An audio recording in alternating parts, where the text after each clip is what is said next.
What is up, everybody? It is 2KJ, and today we got a new set of scenery, but we're on the same type of time. We are talking about free agency of the week, a little bit of history of what's happened during this week, and also just NFL facts, miscellaneous things, just drama and bullshit that happens in the NFL. Also some fun facts, stuff that we take for real, okay? So, let's get into it. Let's go with free agency. We'll just start off strong. So, the Browns franchise tagged in David Njoku, okay? This guarantees him $10.9 million for the 22 season. And they did have an offer that paid him about $13 million per year, which would give him top 5 tight end money. But the 25-year-old, he had 36 receptions for 475 yards and 4 touchdowns in 16 games. That's a big stat right there, because that means he's durable. He can last. A lot of tight ends in the NFL, they go out after 8 weeks, and you gotta have 2 guys usually. So that's good to hear. He has 16-game potential. He had 56 receptions and 639 yards with 4 touchdowns the year prior. So, whenever they got Austin Hooper, though, he really turned into the starter. I guess they brought in Austin Hooper to make the competition rise, to make him a better player. But they drafted him first round, in 2017. So they obviously had high hopes for him. I think Austin Hooper, coming from Atlanta, he comes to Cleveland, maybe gives the competition, but, ends up with good payday. He had 148 receptions for 1,700 yards and 15 touchdowns through 5 seasons. So he's almost to that 2,000 mark, and he's only been in the league 5 years. The Patriots released Kyle Van Noy, the linebacker. He was, it was really mainly just to clear $5 million in salary cap. It was trying basically so that they can bring in younger guys at the same position. They're kind of just doing a rebuild on that defense, and so getting rid of Kyle Van Noy's contract, which isn't a bad contract. It's just adding a little bit more cap space to the wallet, while being able to possibly draft somebody in that linebacker position. But he did end up playing for the Dolphins in 2016. That's when the Patriots traded for him. So he got out of Detroit quick. And then he was playing for New England. And then after that, he signed to the Dolphins, actually, in 2020. And he wanted to be with Brian Flores. I think that's the reason why he wanted to play on that team. And then once Brian Flores and them leave, the Dolphins ended up releasing him. And he goes back to the New England Patriots. So, yeah. Unfortunately, now he's getting cut again. He's only 30. He is 30 years old, so, you can take that either way. He's on the wrong side of 20. He's 30 now, so. But he's on the right side of 30, so he still's got maybe a couple more years left in him, So it gives him a mini jump on the free agent market. Cutting him now will give him a mini jump. He gets to talk to more teams before it's really do or die time, when a lot more teams have a lot more positions filled, and I believe it also gives them more time to understand how much cap they have before the draft and more signings go on. But all in all, I think he'll get re-signed to another team just as a veteran mind in the league. But I think he's going to get a veteran man if he does get signed. Next, the Bengals. This is a long list, so I'm going to try to fly through it. Bengals franchise tagged safety Jesse Bates. Now, this is a big one because the safety figure gives him about $12.9 million, which does not make him happy. There's a lot of quotes. He's just trying to stay focused, control what he can. We'll see. Hopefully, I'm not under a franchise tag. See, that's the big word. Hopefully, I'm not under a franchise tag. Well, you are now. What you gonna do about it?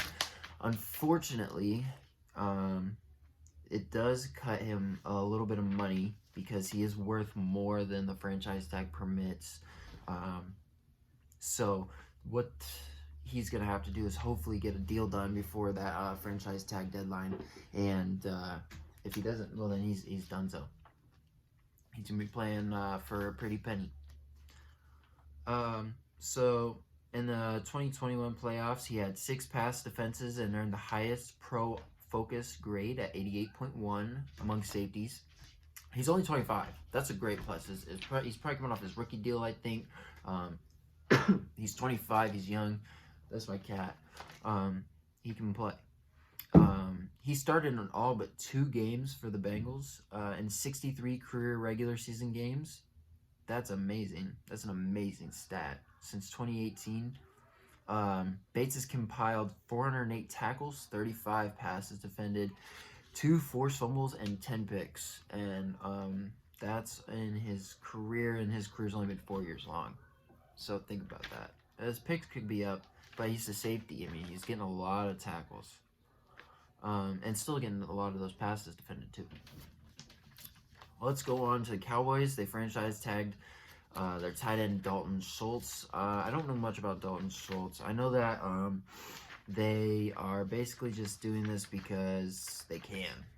In all honesty, Dallas is just doing it because they can. They don't want to pay him that much. He had a good year because they didn't have any tight ends. Their other starter that they had at tight end, he ended up getting hurt first game. So they paid the guy the big bucks. He got hurt, so they got to sign this other guy. He was actually drafted, but now he's playing. He's not really supposed to be playing, but he's playing, and he plays great. So now you got to pay him, and yeah, we'll just franchise tag him. It's okay. So this one sits at $10.9 million for 22 as well, and it's just an easy decision because now they can sit and work a long-term deal out with him because you want to keep him for a while. So the 25-year-old, he did come out with 78 catches, 808 yards, and 8 touchdowns. I think those 8 touchdowns is what's getting him paid, really. And the Cowboys just want to make sure that Dak Prescott has that guy. I mean, he got 8 touchdowns from the guy in his first year catching the ball. I think Dak would definitely want him back. Next one, another big boomer. Dolphins franchise tag Mike Gesicki. Say that 5 times fast, but you can't. If he plays on that tag, and there's a big if, he'll be making the same 10.931 as that bummy ass guy we were just talking about, Dalton Schultz. So think about it: a Pro Bowler Mike Gesicki and Dalton Schultz being paid the same. Not gonna work. Okay. So it's a lot less than what he would have commanded if he wasn't even a free agent. If he was a free agent, he could have gone to any other team and probably gotten a couple extra mil, and that's okay, And he is the first Dolphins player since Jarvis Landry in 2018 to get tagged. Interesting. He had 73 catches, 780 yards in 2021, and those were both career highs. And he leads all tight ends in catches over the last 2 years with 25, receiving yards 328, and receiving touchdowns at 5. So he's knocking the shit out of everybody and their mama for the past 2 years. And those are only on tight window targets. Say that 5 times fast. Holy shit. Tight window targets, tight window targets, tight window targets, tight window targets, tight window. You know who's a tight window target? That's what she said. The only problem with his game, and I have noticed this, is he's not that good at blocking. Pass blocking and running block, he's not good. They gave him a 36.6 pass blocking grade, and a 46.1 run blocking grade. So it's just he's a slot receiver or a wing tight end or something. No, I wish he could do more blocking. Maybe he hit the gym. Oh, good news! Orlando Brown, Kansas City Chiefs got franchise tagged. This story is mainly just Orlando Brown has a lot going on in his life right now in his off season. So what he's trying to do is make sure he gives that time correctly to the off season chores. And so while he's, I guess you can't say chores because they're like charities and shit like that and weddings. So privileges, I guess. I don't know. Anyway, so while he's dealing with that, he's not trying to deal with his money. He's not trying to figure that out because he really does want to stay with the Chiefs, but they need to figure out his money situation, and so they're gonna franchise tag him with that 16.6 just in case they don't get a deal. Uh, he's not decided whether if he's gonna get an agent or if he's gonna represent himself. And I like that idea among you guys. Everybody's starting to represent themselves. It's very smart, Don't give the money to the agent for no reason whenever you're the athlete. You're going to a team no matter what. Don't let this guy say he can tell you what you're worth. You tell them what you're worth, Come on, dog. Learn from a Lamar. Either way, I digress. The Chiefs gave up several draft picks. I remember this. They gave up multiple draft picks, multiple high-round draft picks for this guy. And he didn't miss an offensive snap in each of his 16 starts for the Chiefs. He got his third straight Pro Bowl bid, and it was his first as a left tackle, actually. So, he's versatile now. He plays one side, he plays the other. So, he's got everything that you need. He wants to be in Kansas City and wants to sign to a long-time he wants to be in Kansas City and wants to sign a long-term deal here. And that was a quote from one of the 30 free agents that the Chiefs have, including Tyrann Mathieu and outside rusher Melvin Ingram. Don't get it mixed up with the running back in Denver. His first big maneuver ahead of a busy offseason for Kansas City. So, yeah, so they just want to make sure they get him signed to something so that, all those offseason things don't come and play and they can't get a deal. He'll still be on the team and he'll still be getting paid. So, yeah, I like this move simply as long as the communication's right. If they are straight up docking him for no reason, then I'll go with it. Next, Chargers are signing Mike Williams to a 3-year, $60 million contract. This is 3 years, $60 million. Includes $40 million guaranteed upon signing, a $21 million signing bonus, and $3 million roster bonus on the third day of the 24 league. That was a lot of shit spit. Anyway, basically, he gets all that money. The $21 million signing bonus, he signs, he gets that money right away. The 2024 season starts, which is like on March 22nd or something is when the season starts officially. So 3 days after that, he gets $3 million, just straight up for being on the team. If he's on the team, that's his last year on the deal. So if he's still on the team, he gets that $3 million as a bonus, as in like a don't flake us on the last year type. And that's not too bad.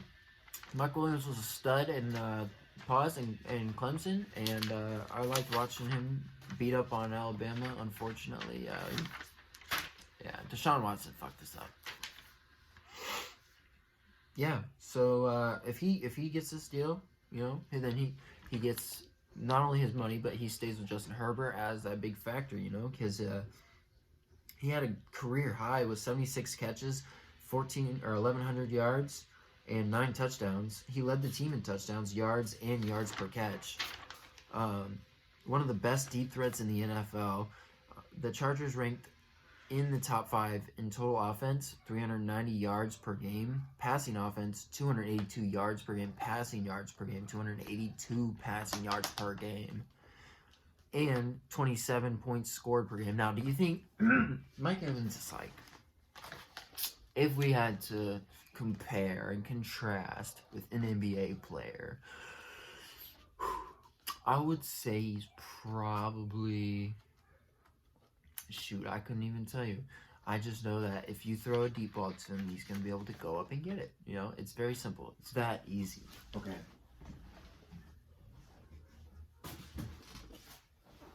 Excuse me. Sorry for that. All right, Colts tight end. This is a heartbreaker for me. Jack Doyle announced his retirement after 9 seasons.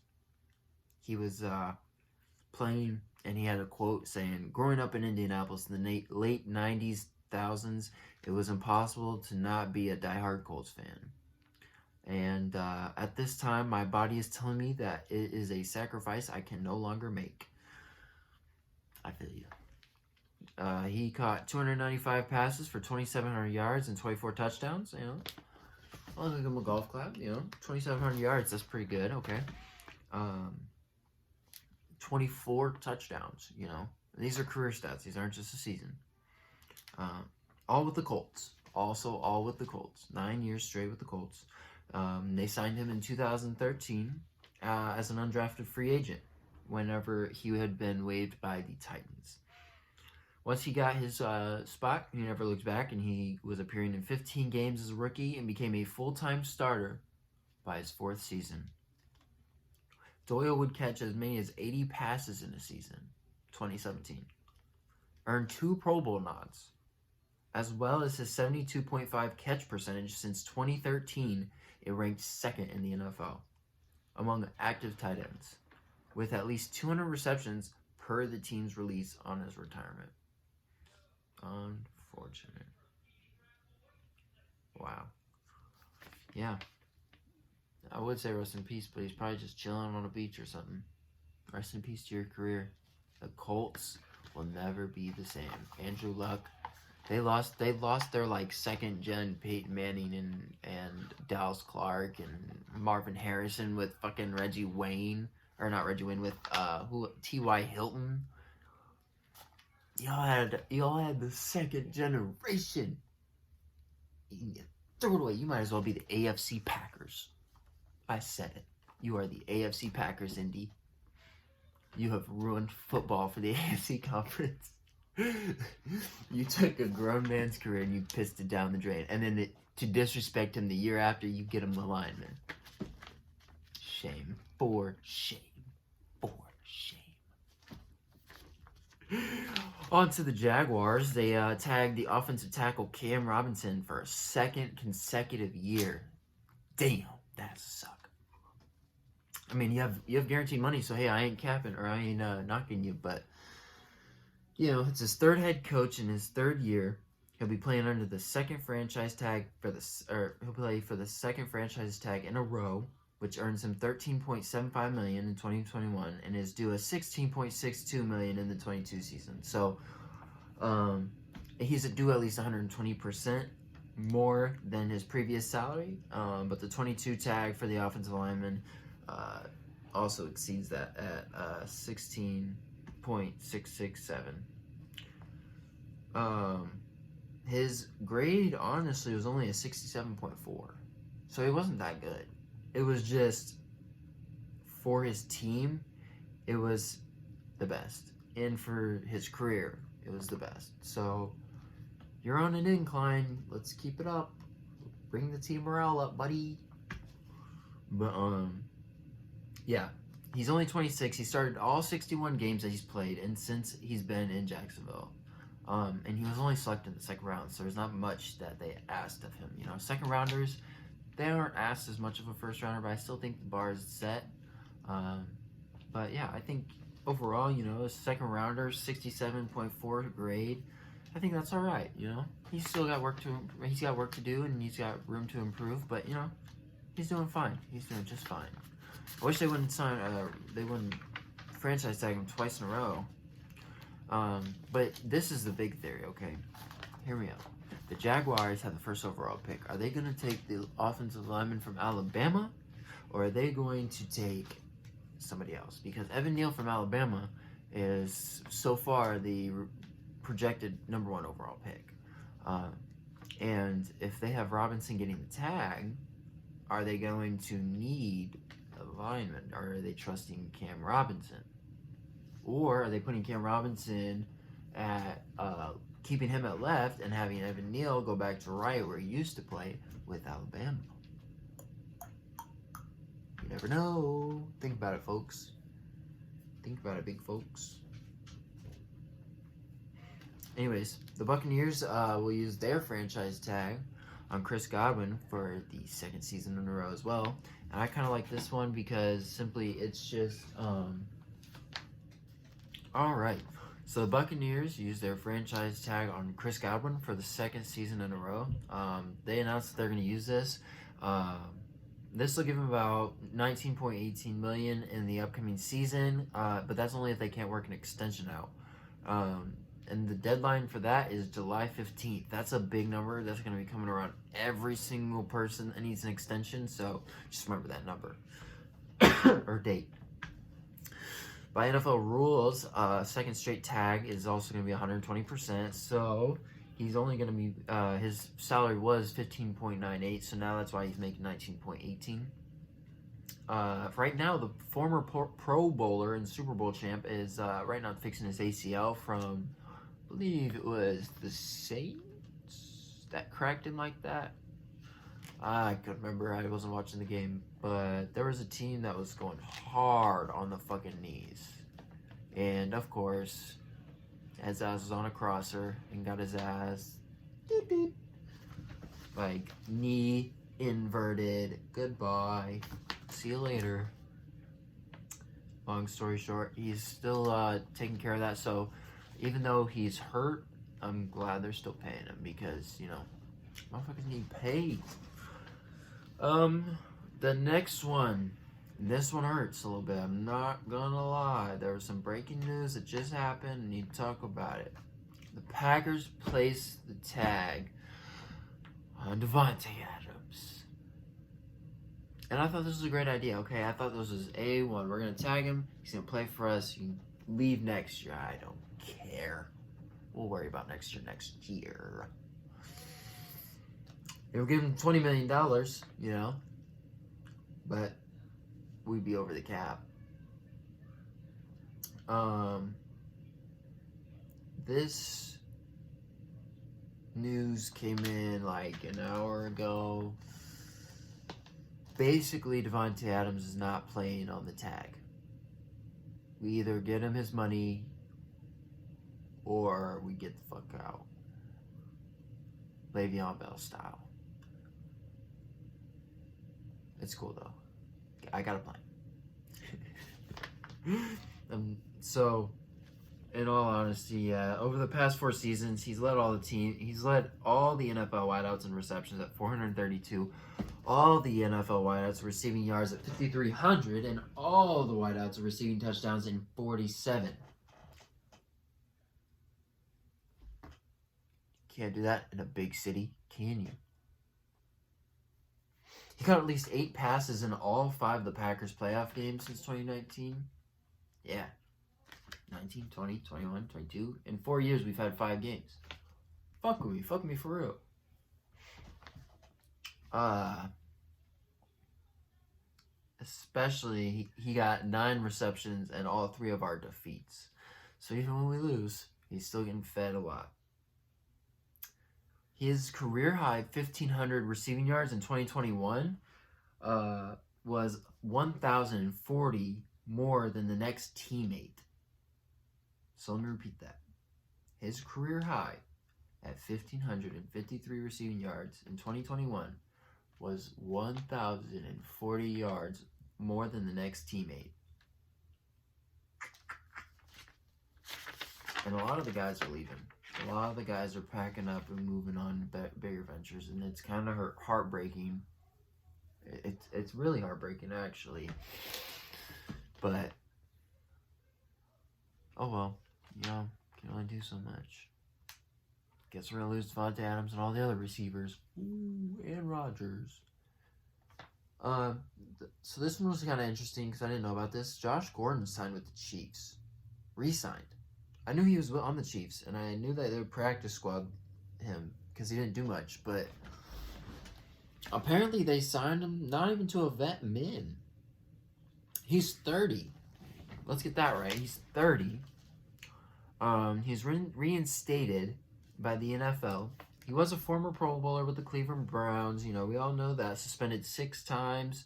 Dates back to 2012. But right now, he's getting... Let me see.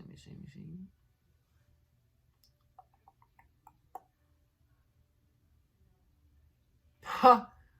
It doesn't tell me the price because he got signed to their practice squad. What a bum. Why did I even put this in my notes?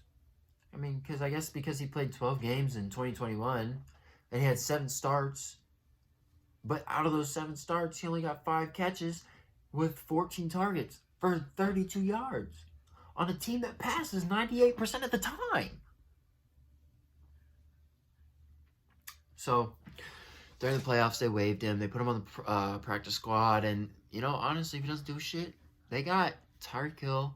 I think they still got Sammy Watkins, and they got Mecole Hardman. Why they don't even need Josh Gordon? He's just extra ammunition for fuck with me.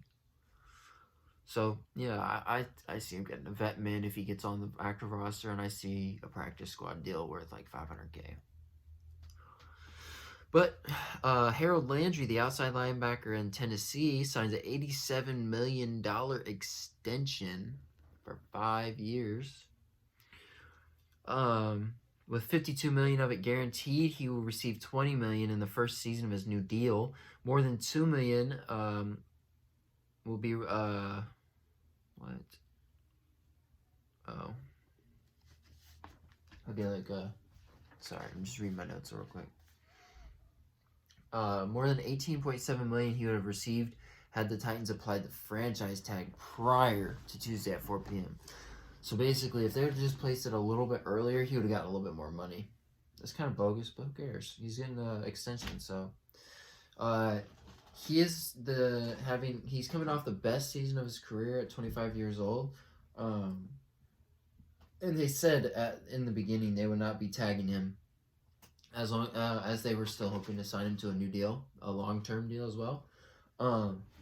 This just kind of complements his stats, which he got 12 sacks, 75 tackles, and he ended up getting a Pro Bowl selection as well out of it. Career highs in all of those categories. He had. So yeah, big news. All right, this one's a big one, so everybody please find a seat, grab a glass of water. Actually, don't, because you might spit the water out. But my point is, brace yourself, because Bobby Wagner got dropped by the Seahawks. He was an 8-time Pro Bowler, so in 10 years, so it's kind of scary when teams start doing that type of stuff. It makes you wonder what's going on, guys. Yeah, they and the craziest thing is,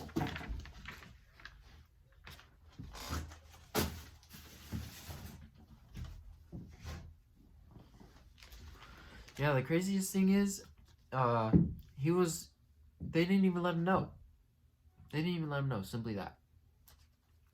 So when they released him, I'm just trying to imagine, did he just Twitter, or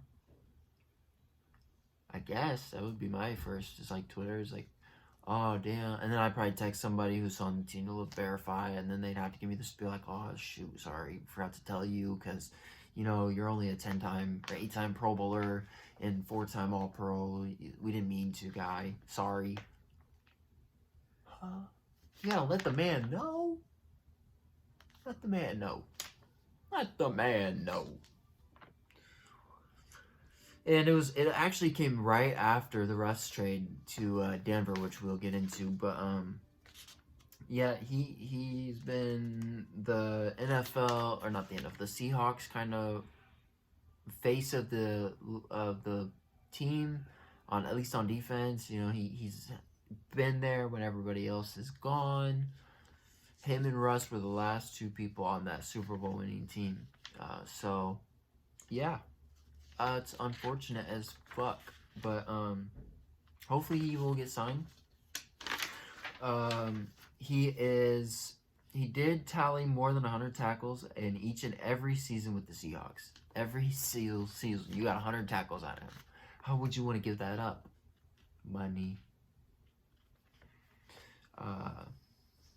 He had led the NFL in tackles, and last season he completed a career-high 170 tackles. Last season, he completed 170 tackles.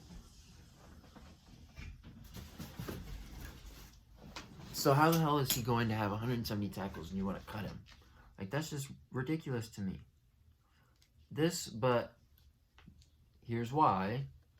because the Seahawks will save $16.6 million in cap.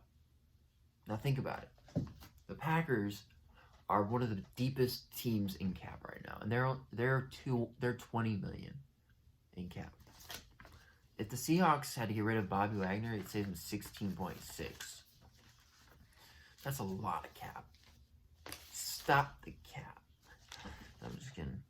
But yeah, they should have traded him. I feel like that's a stupid move to get rid of Bobby Wagner. But hey, who cares? He's gonna be still, a big improvement to anybody's team, and I guarantee he's going to any team that he wants right now. Maybe the Seahawks also kind of just did this as like a pardon, like here, go to whatever team you want to go to, live free, like when you like let the dog free, just like let it roam in the pasture, like be free, goodbye. That's how I feel. But anyway, yeah, he's not gonna have any problem signing to a new team. It's gonna be the Seahawks loss all over. They know it's their loss. They just have to take it like a champ because they're rebuilding. Yeah.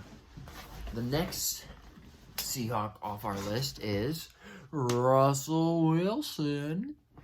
The Broncos are trading Russell Wilson for Drew Lock, multiple picks, and some other players, including Noah Fant.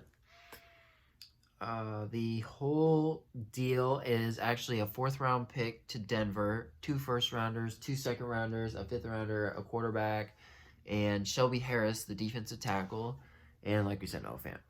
Those are all going to Those are all going to the Seahawks, while Denver's just simply getting a 4th-rounder and Russ. So hey, I mean, I don't mind. It sounds like a good idea. All it's pending right now is just need the physical and Russ's approval, because Russ got that no trade clause, so he's going to have the final say, but that's the only place he wants to go.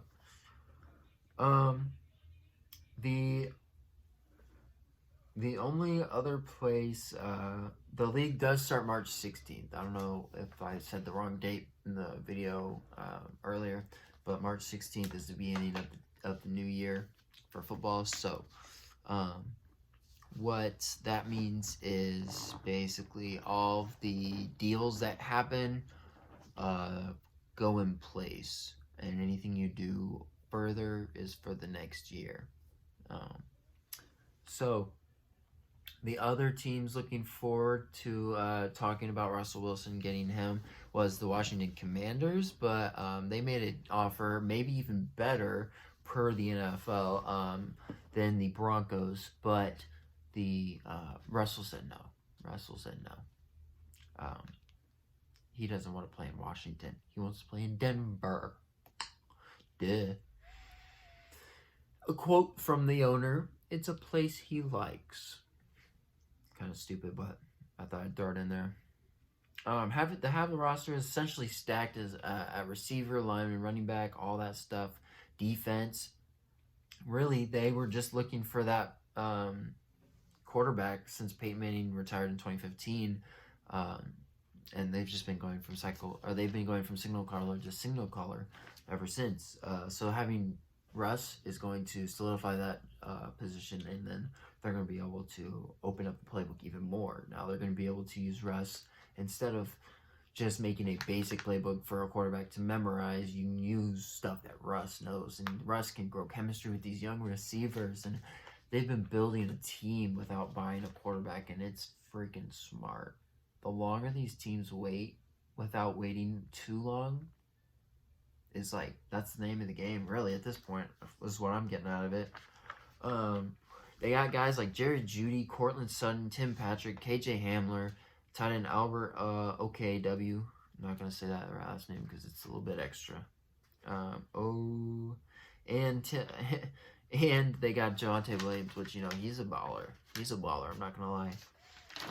Pete Carroll isn't really into the thought of a rebuild right now, so if he can just get his parts and go, maybe Drew Lock change the scenery. He gets to go and gets him, in the playoffs, does something stupid like Drew Lock does in college, and you get to see all that bullshit from fucking Mizzou. my point is, I think the Broncos won in this trade idealistically, but it's only happening because Russ wants it to happen. In all other realities or all other worlds where Russ doesn't want to trade, this shit's not happening. The Seahawks are keeping Russ. That's a fact. But hey, I'm proud of our generation of quarterbacks and football players and basketball players and all sports players who are standing up and making kind of being more like T.O., being more like not a drama queen, but I'm going to play for whatever team I want to. You know, I don't think I ever saw that before. People usually stuck with teams and stuff, but it's good to see. It's a good change of scenery.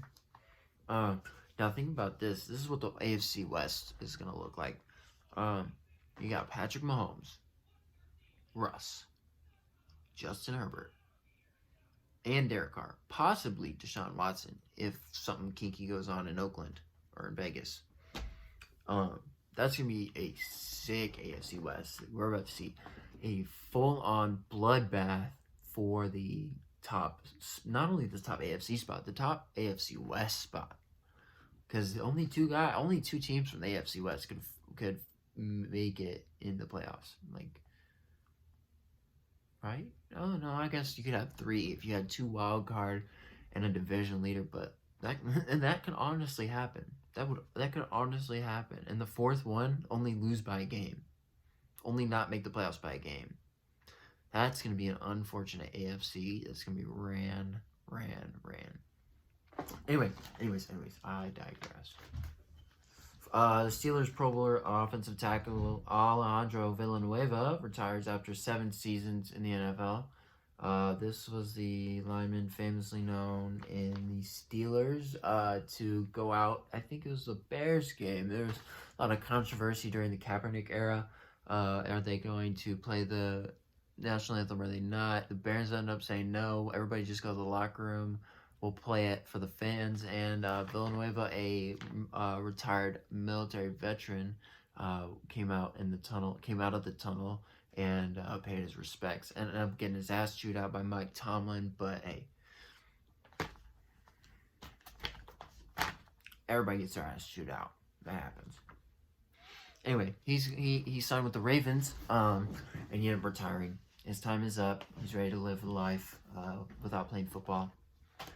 We salute you. Titans, back at them again. They released their Pro Bowl guard, Roger Saffold, just to save $10 million in salary cap space. That is going to be a lot. We talked about how the Packers, big money had been put into that team. Now they're over the cap, so they're making cuts. $10 million in cap is a lot of people. You know, it could be a lot of people. So, yeah, props to them, but that's a price you gotta pay sometimes. It's a Pro Bowler. The Lions, they got Trey Flowers, defensive end, from, the Lions. And they released him to save $10 million as well. So, same thing. The only thing is the Titans were the number 1 seed in the AFC, and the Lions were the number 32 seed in the NFL. So, you see, this guy was a great. Well, Trey Flowers, he wasn't that good the last season. I wouldn't say anything bad about him, but he was from England. He was from the New England Patriots. You know, a 5-year, $90 million contract in 2019. This was one of the Bob Quinn, Matt Patricia guys to incorporate as much of the Patriots scheme as possible. Basically, they got Matt Patricia, the defensive guru, bring in some of the guys from my defensive scheme. We're going to have something crazy going on. Unfortunately, this is the NFC North. We don't do that shit. Get the fuck out of here, Matt. In 3 seasons, he had 10.5 sacks, 27 hits, and 29 games. In 3 seasons. So 9 hits a season, about 3 sacks a season, and you play 29 games. 16 times 3 is 6, 12, 18. 18 plus 30 is 48. So that's 48. 29 out of 40. You almost hit 50% games, my dude. 29 out of 48. That's like a if. That's a give or take. Come on, dog. You can do better. They paid $54.3 million for that production. You see what I'm saying? Some of y'all cities pay for that kind of production and construction. Okay?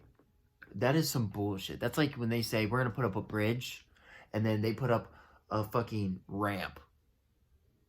A ramp. Not even a bridge. A ramp. A creaky old ramp that you have to pray doesn't break. And there's alligators under the ramp. Think about that too. $54 million. He only played 7 games. Like I said, he only played 7 games in 2021. So that ramp is only open 7 days a year. So if you want to go to work, you're taking the other side of town. Bum. No, he had 1.5 sacks and 24 tackles in 2021. That's what I'm trying to say. 1.5 sacks, 1.5 sacks, bro. He had 1.5 sacks. I mean, I guess I understand since you only played 7 games. This is a good move. This is a great move. Now that I'm reading more depth to it, it's like just a waste of person. Like I wouldn't even feel bad cutting this person. You just took money and ran. This is Floyd Mayweather money. You're taking money from us like Floyd Mayweather does and don't produce. You're Floyd Money Mayweather, you bum. $12.8 million is going in dead money. That's how much they don't want him. They're gonna put $12 million in dead money and get $10 million back in cap just for him to leave. They just don't fuck with him. But anyways, I digress. Bears, they did trade Khalil Mack. It's like everybody's leaving. Everybody and their mamas. He's going to the Chargers for a 22 second round draft pick and a 6th rounder in 23, which is kind of bullshit as fuck. We're about to get rid of Zarius Smith here in Green Bay, and we could definitely take Khalil Mack for a 2nd and a 6th. But they'd probably give him to us for like a 2nd and a 3rd, or maybe even a 1st and a 6th, and I can't do that type of shit for Khalil Mack. As part of the deal, they're taking on Mack's remaining salary, and that's why we don't have him, because we can't afford him. It's 3 years, a $63.9 million, and it's relatively small for a player who played at an elite level. Except for last year, he was hurt, so didn't get to play that much. But a 4-time All-Pro, 3 first-time selections, 1 second. He's going back to California, where he used to be with Oakland. Man, he played so aggressive in Oakland. He was a fucking menace in Oakland. I miss that Khalil Mack. Bring him back. Bring him back for real, because nobody gives a fuck about the Chicago Bear Khalil Mack. For real, for real. I'm glad he's getting up. I'm glad he's leaving the Bears so I can finally start rooting for him again. Honestly. Because I couldn't stand him being on the Bears. Just that color of jersey. Really? That dark of blue? You might as well go black. Anyways, I digress. Or go with the orange. Primary orange? What's wrong with orange? Orange is cool. Or a light blue. Like, y'all gotta pick a different scheme. It's just, y'all want to be Michigan so bad.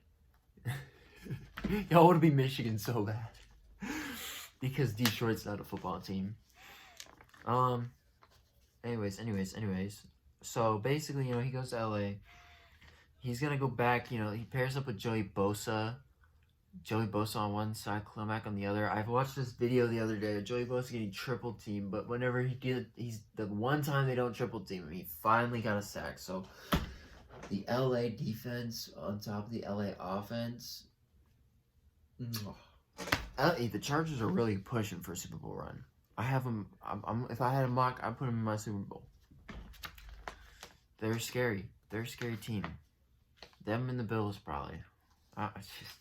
Whew, crikey. They're doing what the Rams are doing. Anyway, and this helps the Bears mainly just because they need cap. They need to be able to buy people. and have them play for their team. So I'm really thinking the Bears are finally, after 10 years, going to do that rebuild that they needed to take and finally just sit back, suck, and draft players for a little bit, and then come out of the shadows. Don't be trying to do this fugazi, risk it for the biscuit quarterback BS. Get a solid team like these other teams out west. Wait your turn, and then shine, you know? But you won't ever shine because there's too much gold on my brim. The Bears, speaking of them, they also released Tariq Cohen. This one is simply just, they signed him, and he had this knee problem, and then the knee problem continued, and so they said they're done with him. He was having a lot of knee alignment, and so they just said, sorry, we've dealt with it for a year, it's time to go, dog. Excuse me, by the way. So they have also been assigning Darrynton Evans. They released him off waivers from the Titans, so he should be coming in to take over Cohen's place. But it's mainly just because, he had an ACL injury, and he's been suffering that. And then after 3 games, he had that ACL injury in 2020. So, once he was supposed to come back in 2021, and the ACL didn't heal properly, he's not there all the way. And they don't even know when he's coming back. Like, how do you pay somebody to not... I guess, people like Tampa Bay can do that with Chris Godwin, but not Tariq Cohen. He's not as... They can get rid of him. They can find a new Tariq Cohen very quickly, I think. He racked up over 1,100 scrimmage yards, though, scored 8 total touchdowns, and led the league in punt return yards in 2018. He was first-team All-Pro, and he got a Pro Bowl. He just can't stay healthy. The knees. Anyway. The Jaguars released their running back Carlos Hyde after 1 season with the team. This is simply just them having Urban Meyer come in and sign some guys that he wanted that made him feel good. He signs them. He ended up not playing them for some reason.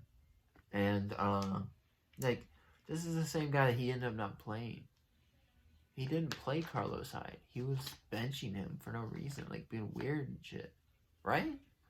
Correct me if I'm wrong, but I thought this was the same guy. Or was it James Robinson that wasn't getting carries? Either way, Urban Meyer was doing sketchy stuff with the carries. Bless me. He was doing sketchy stuff with the carries. So, the Jaguars just ended up clearing house on that one. They got James Robinson and Travis Etienne to do their 1-2 punch for the run game, so they don't need him. This will save him about $1.9 million. It's nothing big, but he did have 253 yards on 72 carries with 1 touchdown in 12 games. 72 carries ain't that much, I assume. So you're not going to be able to do much with that many carries. And he's also 31, so it's all overall, you can get a better guy in college, in my opinion. The next one is Jason Kelce becomes the highest paid center in NFL with $14 million for 1 year. He is coming back to the Eagles for another year. It was iffy if he's going to play or not. But he said, fuck it, I'll run up for my 12th year. We'll knock this puppy out. He was getting the $13.5 million. Oh, I'm sorry. The person who is now second highest paid is Lions center Frank Ragnow, who is now getting $13.5 million. This is also because Kelce was named first team All-Pro for the 4th time in his career this year, after allowing just 1 sack in 17 games. Wow. On to another defensive player after we get back on that side of the ball. Max Crosby, the defensive end from Oakland. He's got a 4-year, $98 million contract coming up. This includes $95 million in new money, $53 million in guaranteed money, And going from a 4th round pick out of Eastern Michigan to a Pro Bowl edge rusher in just 3 years, this makes him a menace, and he definitely deserves this money. Like, this is very J.J. Watt-esque. You should have this. You've kicked butt. But, Jesus fuck. He caught only 8 sacks, and that's not that well on the stat sheet, but his highlights show different. And that's what's producing for the rest of the team. The Cowboys are actually releasing Greg the Leg from LA Rams.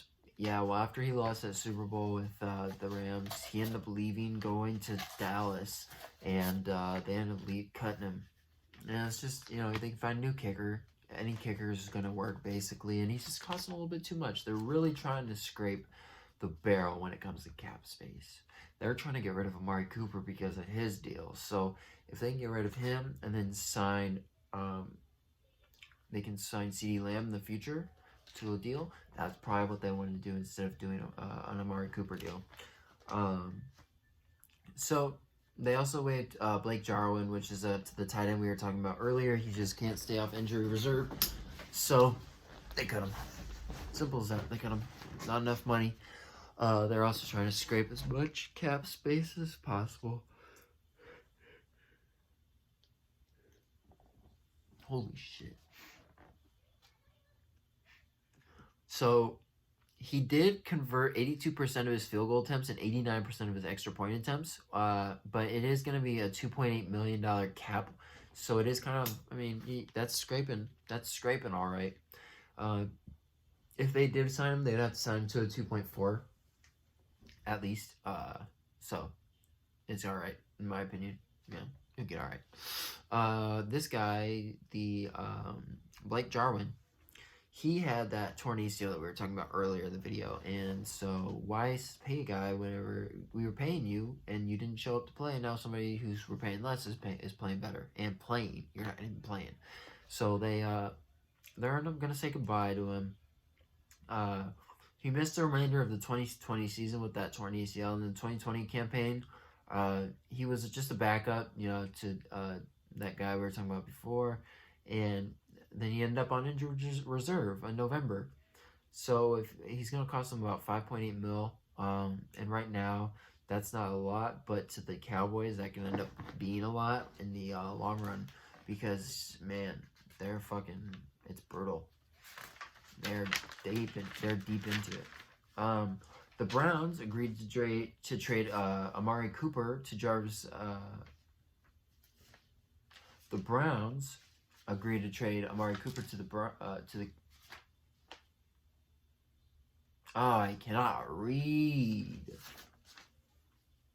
The Browns agreed to a trade with the Cowboys for Amari Cooper. This will help the Browns as they have a void with Odell Beckham being gone. But also, the Cowboys need to get rid of that contract. And nobody wanted to take the contract. So the Browns were like, here, we'll take it. We don't mind. We just got rid of Odell. So, now there's a little bit more cap. We'll do it. All right, bet. Because he has a $20 million base salary in the 2022 campaign. So, so they were fielding calls all over for it. You know, nobody came. But, Dallas frees up $16 million in cap after that after that cut, or after that trade. And stat-wise, Cooper's only coming off 68 catches for 865 yards and 8 touchdowns. So, I mean, he wasn't having that good of a year anyway, so he doesn't deserve that money. But somebody who does deserve that money is Devin McCourty, who is the DB for the Patriots. He's signing a 1-year deal worth $9 million. He's been there for 13 years, so this will be his 13th year. And they did agree to the $9 million 1-year deal. He was drafted in the first round in 2010 and has been a starter for the Patriots and racked up 3 Super Bowl wins as well as 2 Pro Bowl selections. He hasn't missed a game in 6 straight seasons and is coming off a 2021 campaign in which he got 60 tackles and 3 picks. I think that's a good deal. He definitely earns that. He definitely earned that just off of the 60 tackles and 3 picks alone, as well as being very durable. You're able to play. That's pretty solid.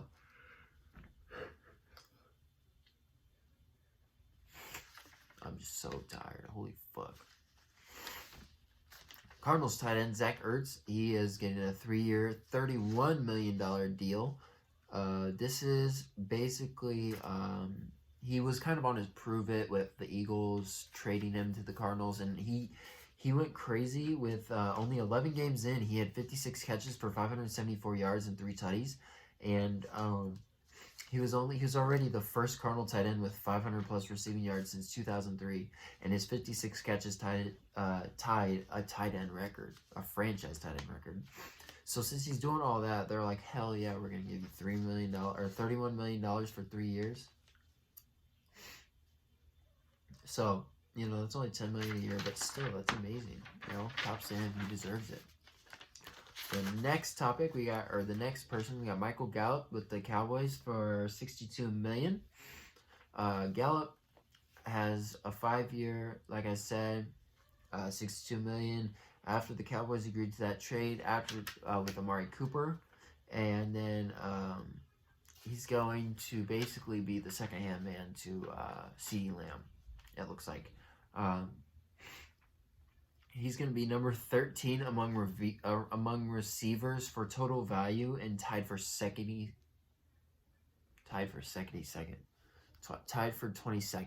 best on a yearly basis. So he's getting paid the 22nd best for his position.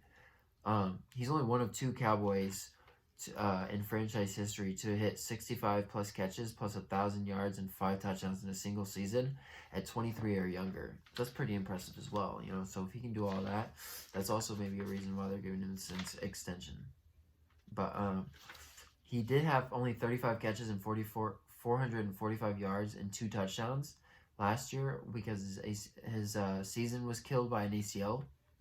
But they're pretty confident he's going to return healthy and better than ever. But yeah, we got 2 more, and these are both actually just simple quarterbacks, old heads that need to retire already. We got the Buccaneers. They got Tom Brady announcing he's coming back for his 23rd season. Now, this is something that I've only seen once, and that was Brett Favre. And he did on his last pass, he threw an interception that threw Minnesota into the dumpster fire. Hopefully Tom Brady doesn't do that. No worries.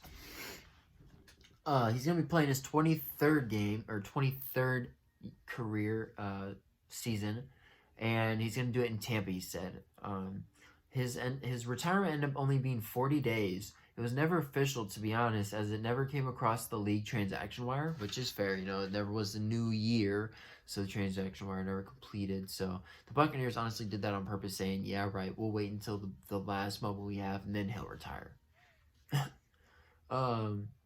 But basically, they ended up lasting. Basically, he's not retired anymore.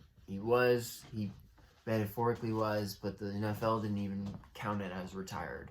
So weird.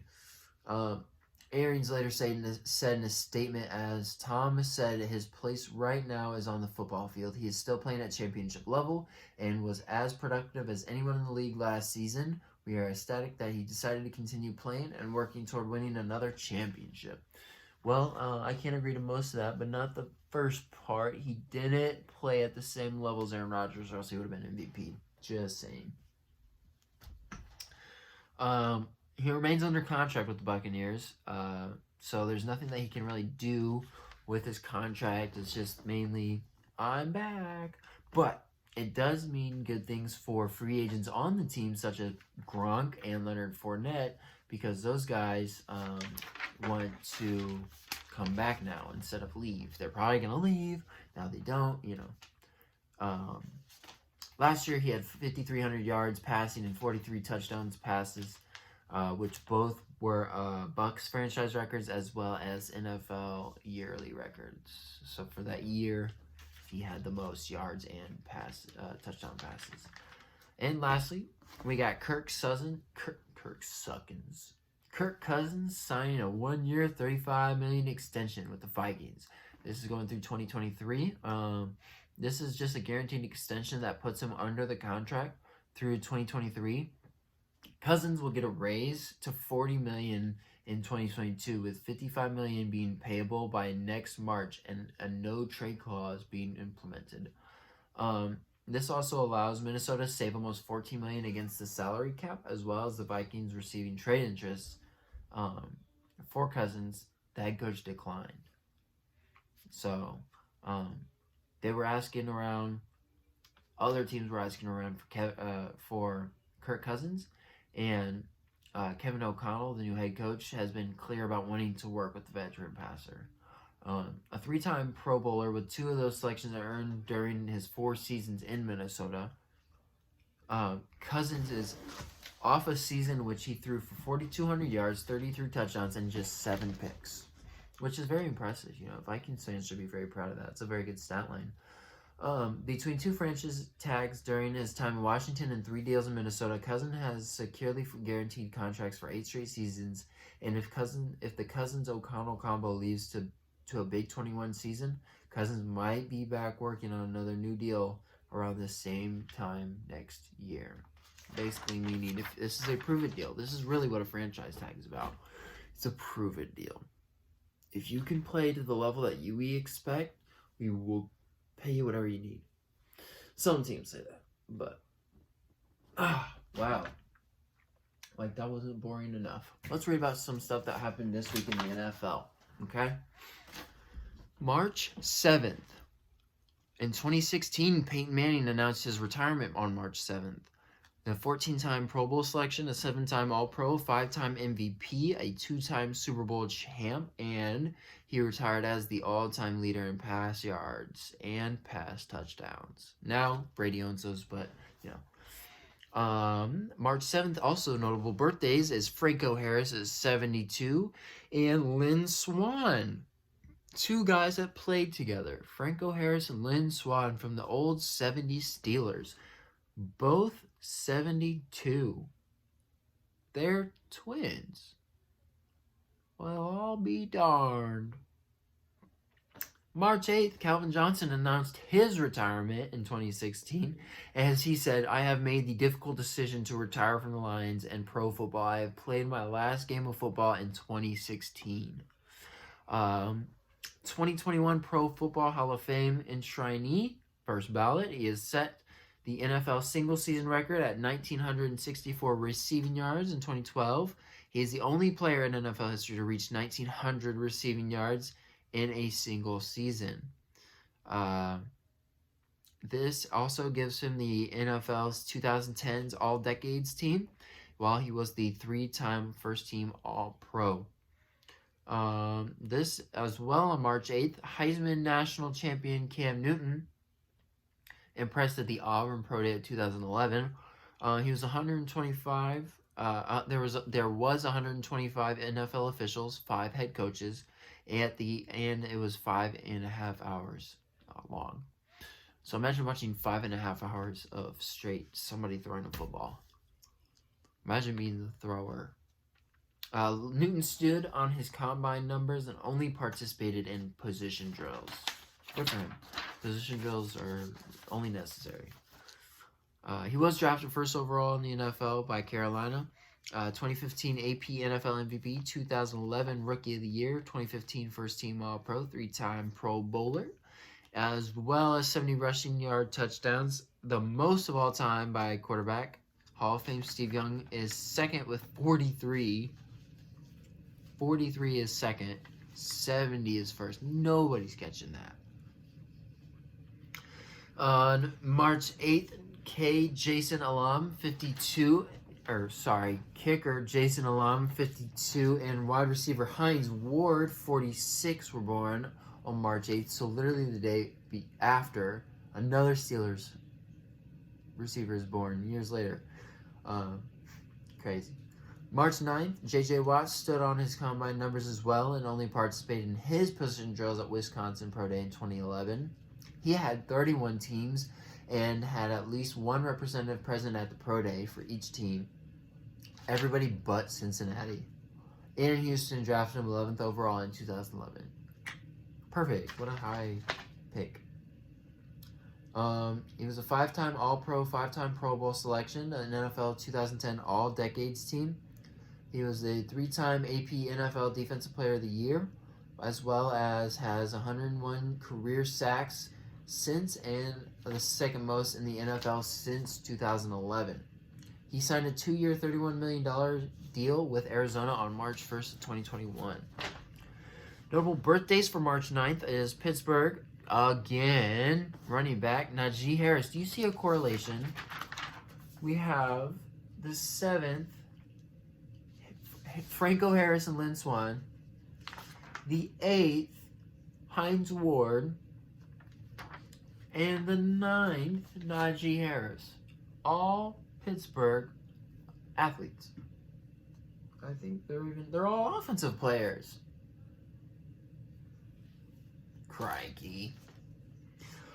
Well, on March 10th, we had Clyde Bulldog Turner, Ron Mix, and then Clyde Bulldog Turner and Ron Mix both turned 84. Curly Culp turns 76. Rod Woodson turns 57. And Chargers quarterback Justin Herbert turns 24 on March 10th. March 11th, owners adopted limited use of instant replay as officiating aid in 1986. That's a big one because instant replay, oh buddy, that helps. Used to challenge review plays of possession, fumbles, receptions, and muffs. Those involving the sidelines, goal lines, and end lines, and lines of scrimmage in cases of more than what? Those fumbles, receptions, and muffs involving the sidelines, goal lines, end lines, and lines of scrimmage in cases of more than 11 players on the field for a given time. Huh?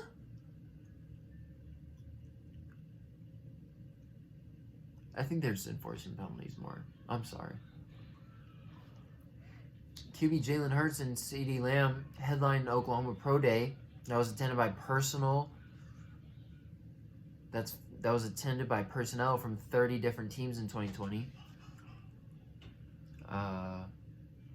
Greg Olsen was born on March 11th, and he is 37. March 12th, the Chargers traded 2 players, Eric Metcalf and Patrick Sapp, and 3 draft picks, the 1998 number 3 overall, the 1998 second round, and 1999 first round, to move up 2nd overall in the 1998 draft to select Ryan Leaf. Wow. So you did all that just for Ryan Leaf to fuck everything up. Okay, cool. He only played 21 games in 3 seasons, and as a member of the Chargers, he went 4-14 with 12 passing touchdowns and 29 interceptions. T. Higgins also went to the Combine on March 12th for Clemson, and only did... instead, he only completed athletic testing and positional drills. He did not do any Combine drills. He clocked a 4.54 40 and a disappointing 31-inch vertical, which is not good, not gonna lie. He was the 7th receiver selected in 2020. He was the 7th receiver selected in 2020. Holy shit. Yep. Another birthdays. We got Matt Millen, linebacker, he's 64.